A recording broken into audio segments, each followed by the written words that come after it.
John Carlo here with Forge Recruitment.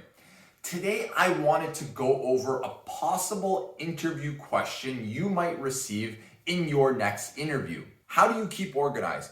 Or how do you organize yourself during your work day? The question of organization may come up in an interview, and when it does, you need to be prepared on how to respond to it.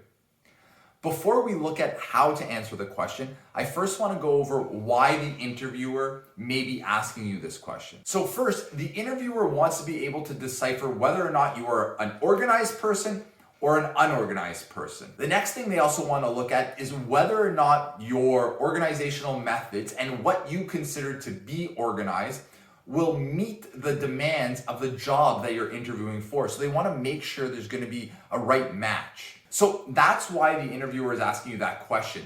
So now let's look at the best way to answer it. Ultimately, you're going to want to focus on what you personally do. So your personal methods to keep organized on a day-to-day basis in your current job. So whether this be having things written down in front of you, having things in a calendar, or using a specific software. While you're talking about the methods you use to remain organized, you should also bring up a specific example showcasing your method in action. So you can talk about, how you structured your day on a really busy day at your job. The next thing you're going to want to include in your answer is showing that you are flexible. So you will deviate from your organized structure should something urgent pop up. So the interviewer is going to want to know that you're able to deal with urgent matters that pop up if needed. So you're not really rigid. If I were to answer this question, the answer would sound like this.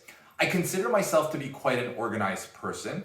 I personally keep everything that I'm going to be doing in a day or a week or a month logged in my Outlook calendar. So as soon as I'm going to do something or I need to do something that's upcoming, I log everything in the calendar and I assign a certain amount of time to that activity. Last week, I found this to be really useful. I actually had a number of people that I had to speak with, contracts that I need to review, and some other projects that I need to focus on. But I was able to really keep myself really focused and move on from one task to the other task by having everything outlined in my calendar. However, interestingly enough, something urgent did arise. One of my colleagues had an issue with a client that I needed to reach out and sort out. So I was able to do that. Once it was sorted, I then returned back to the task that I was going to focus on that day. So if someone asks me, how do I keep organized? That's how I would respond to the question. So again, it's just using your personal methods, utilize an example, and show that you can be flexible within that structure. Anyways, this is just a tip I wanted to share with you. I hope you found it helpful. As always, if you have any questions around this or any other job searching topics, be sure to contact us. Happy job hunting and good luck.